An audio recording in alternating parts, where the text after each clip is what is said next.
¿Qué tal? ¿Cómo están? Vamos a tener nuestra novena clase. Así que, como siempre, paso a compartir nuestro PPT.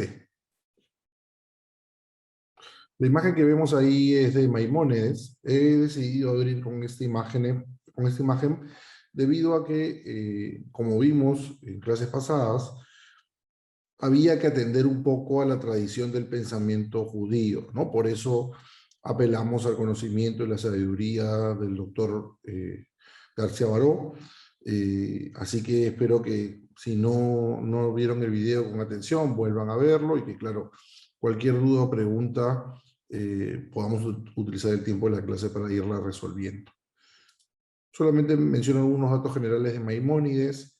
Nace en 1135 en Córdoba, en 1165 fija su residencia en Egipto, en 1160 su familia se exilia en la ciudad marroquí de Fez, y finalmente muere en 1204 en Egipto, ¿no? En Al-Fustat, ¿no?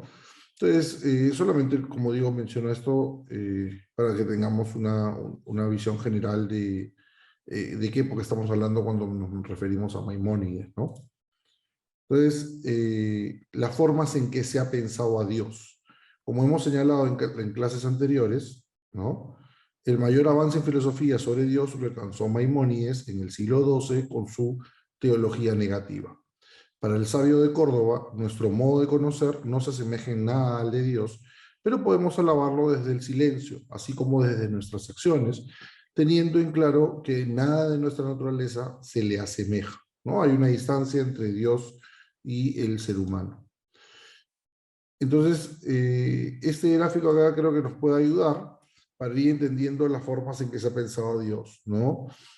Como en Plotino, el uno, el todo, como el ser en Aristóteles, como el uno y el muchos, ¿no? O el todo y el muchos, también podríamos decir en Aristóteles, ¿no? O como cierto pensamiento oriental, ¿no? La idea de la nada, o también el pensamiento occidental, la idea de que Dios es todo y lo que se le contrapone es la nada, ¿no? Como decimos en el budismo, ¿no? O sea, la idea es más bien la idea de Dios como una nada, como la ausencia de, ¿no?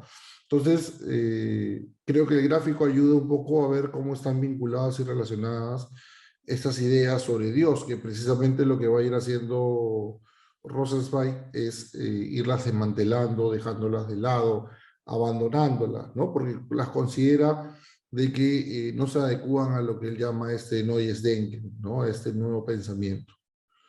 Pasamos a la siguiente imagen. Aclarado este punto, debemos tener en claro que con Rosenzweig partimos desde una nueva perspectiva, desde un nuevo comienzo en el que nos interesa pensar la realidad, ¿no? El término en alemán es Wirklichkeit, ¿no? La realidad de Dios es lo que nos interesa pensar. Así como luego veremos también la realidad tanto del mundo como del hombre. Por ello, como hemos señalado con anterioridad, el maestro de Kassel explora dos formas de negación. Una que implica afirmar la negación de la nada, a esto le va a llamar Bejanjung des Nichts, y la segunda, que es más simple, es negar la nada, ¿no? Die Verneinung des Nichts. Acá hay que detenernos un momento, ¿no? ¿Qué implica afirmar la negación de la nada? Lo que se está negando es lo que hemos visto con anterioridad, digamos, ¿no?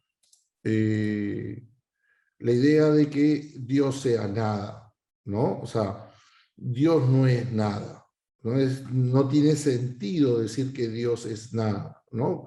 Porque ¿cómo se podría presuponer la esencia o cómo se podría afirmar que algo es nada, ¿no? O sea, es como un contrasentido. Y por otro lado, negar la nada, digamos, ¿no? Nuevamente, ¿no? Lo que va a hacer Rosenzweig es abandonar la idea de hacer a Dios como una nada, ¿no? Como si la forma más sublime de Dios pudiera ser alcanzar esta nada, digamos, ¿no? Como algo trascendental, como algo místico, mágico, ¿no? Entonces, la primera de estas formas de negación implica una suerte de descomposición al ser la deconstrucción de una esencia. Es un sinsentido presuponer que la nada tiene una esencia. La segunda implica una sublimación mística, en el sentido de retirar una esencia, haciendo de este modo que la nada se convierte en un trascendental que escapa a nuestra concepción, ¿no? Como decimos, en el misticismo podríamos pensar a Dios como una nada que escapa a nuestro intelecto, ¿no? Como algo que sobrepasa las condiciones de nuestro intelecto para poder comprender, para poder entender, ¿no? Entonces creo que esto deja claro de qué forma el nuevo pensamiento abandona, ¿no?, la negación de la nada y negar la nada. Además, cabe resaltar una diferencia importante en relación con la lógica de Aristóteles, y esta se debe a que en la lógica que nos propone Rosenzweig no hay sustancias, más bien las entidades están en movimiento, están aconteciendo. Eso también es importante señalarlo porque en el caso de Rosenzweig, la idea de que algo está aconteciendo implica lo abierto, implica que no es algo cerrado, ¿no? No es un concepto de esencia como acabado, como terminado, sino que su forma de ser es su forma de acontecer. Existe del modo en que acontece, en que está abierto, ¿no? Entonces, pero ojo, hay que comprender que en la visión de Rosenzweig, Dios acontece de un modo en que no lo hace, por ejemplo, el mundo, ya que en ese caso el mundo lo hace desde entidades particulares, las cuales son contingentes, es decir, no acontecen de forma necesaria como en el caso de Dios, ¿no? Dios acontece de un modo en que no acontecen en las entidades particulares del mundo. Lo que no significa que sea Dios o sea el mundo, no estemos hablando de algo que está en movimiento, pero no lo entendamos movimiento como una dinamis, ¿no? Como por ejemplo el movimiento de una bola de billar, ¿no?, que va de un punto a otro punto, o no lo entendamos como un movimiento mecánico, sino que lo que le está entendiendo es como algo que se va desarrollando, se va desplegando en una temporalidad, ¿no? Lo que no significa que ya tenga un modelo prefijado, pero sí que la forma de ser es esta forma abierta de acontecer, ¿no? De irse desplegando en una temporalidad. Es así como A representa en la lógica de Rosenzweig lo necesario, no como esencia, sino como aquello que permite que todo acontezca. Dios como el uno, lo va a llamar Rosenzweig, pero nuevamente no es este uno plotiniano, sino es como el que abre, el que inicia, el que hace que todo surja, porque antes de que hubiera cualquier particularidad, antes que hubiera mundo, estaba Dios. Pero la forma de ser de Dios es aconteciendo, sucediendo, no como si fuera una esencia preeminente, sino como algo que abre su camino, que inicia las cosas, ¿no? Entonces, vuelvo a leer, es así como A representa en la lógica de Rosenzweig lo necesario, no como esencia, sino como aquello que permite que todo acontezca. Dios, por eso como el uno, pero vuelvo a repetir, no como el uno de Plotino, no como la unidad entendida de una forma matemática, sino como un punto de inflexión, de ruptura en un pasado que abre, que comienza, ¿no? Y ve lo múltiple, las entidades del mundo, que aunque contingentes, dado que podrían no ser, tienen una forma específica, aunque no tengan un objetivo o un fin previo. Entonces, eso es también importante, ¿no? Toda esta multiplicidad que acontece en el mundo, que es tan variada, que es tan distinta, no tiene condiciones prefijadas, porque no tiene una idea de esencia que la delimite, que la precondicione, que le dé una forma o sentido, ¿no? Entonces, eso es algo que también hay que tener en cuenta. Entonces, ¿qué implica esto?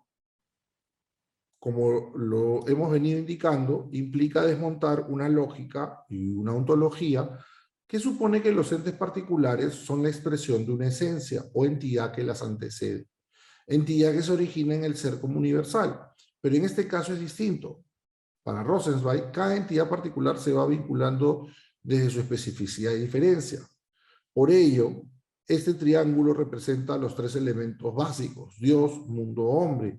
Dios va en la punta del triángulo, a su extremo izquierdo el mundo y al derecho el hombre. Y si se dan cuenta, ¿no? Dios hacia el mundo y hacia el hombre, pero el hombre hacia el mundo, porque el lugar del hombre es el mundo. Ahora, decir que el lugar del hombre es el mundo no quiere decir de que el mundo subsuma al hombre, pero sí que el lugar de acontecer, el lugar de aparecer, el lugar de la existencia y su sentido del ser humano es el mundo, es el lugar donde despliega su existencia, ¿no? Entonces, no hay otro espacio. Entonces, esto es importante tenerlo en cuenta. Y creo que este gráfico nos lo muestra bien, ¿no? El vínculo entre Dios y el mundo es el hombre, ¿no? El hombre acontece en el mundo, sucede en el mundo, actúa en el mundo, transforma el mundo. Entonces, la relación entre Dios y el mundo tiene como vínculo principal al hombre. Entonces, como vemos, el ser humano, gracias al amor de Dios, tiene un rol central, pues es mediador o agente central entre Dios y el mundo. Cuando esta relación se concreta de forma plena, se va a terminar produciendo la redención, ¿no? Que acuérdense, tenemos creación, revelación y la redención, ¿no? Que tendría que ver cuando el hombre se vincule de la forma adecuada y correcta con el mundo, se realice en el mundo de la forma adecuada y correcta. Nos recordemos además que el mundo parcialmente contiene al ser humano, pero, como ya habíamos señalado, no lo subsume. Dios los incluye, obviamente, a ambos, pero la idea de este gráfico es resaltar el tipo de relación que tiene el mundo y el hombre. Recordemos que muchos de los errores de entender del maestro de Kassel es no reconocer las sincronías y diacronías que vinculan a estos tres elementos. ¿A qué nos referimos con diacronías y sincronías? La sincronía obviamente es temporalidades que calzan. Lo diacrónico son temporalidades que no concuerdan o que no suceden en el mismo momento.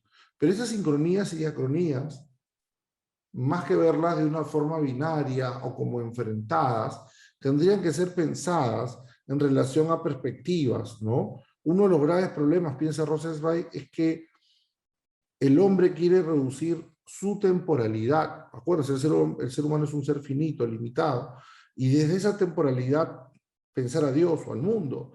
Y ese es un grave error, piensa Rosenzweig, porque elimina, reduce, limita las condiciones de aparición del mundo y de Dios y de cómo debemos relacionarnos con.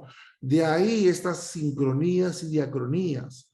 La temporalidad humana, como vuelvo a repetir, es limitada. Entonces el ser humano tiene que aprender a pensar, a reconfigurar su condición de existencia en relación a un mundo que le precede y que va a continuar, ¿no? Y a un Dios que le antecede y que va a continuar.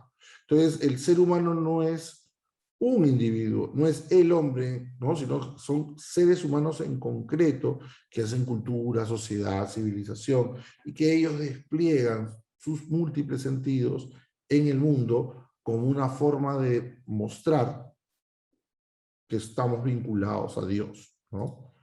Entonces, creo que este gráfico puede ayudar a entender de qué forma la creación está en el pasado, la redención está en el futuro, pero en el tiempo presente está la revelación. Entonces, el ser humano está convocado, llamado a atender esta condición temporal. Lo que lo cruza, lo que lo define, es esta condición de hacerse responsable de su tiempo, ¿no? Los seres humanos lo que no logramos captar por estas sincronías y diacronías es que en el presente es el tiempo de la hora, del aquí, del sentirnos llamados, interpelidos a actuar.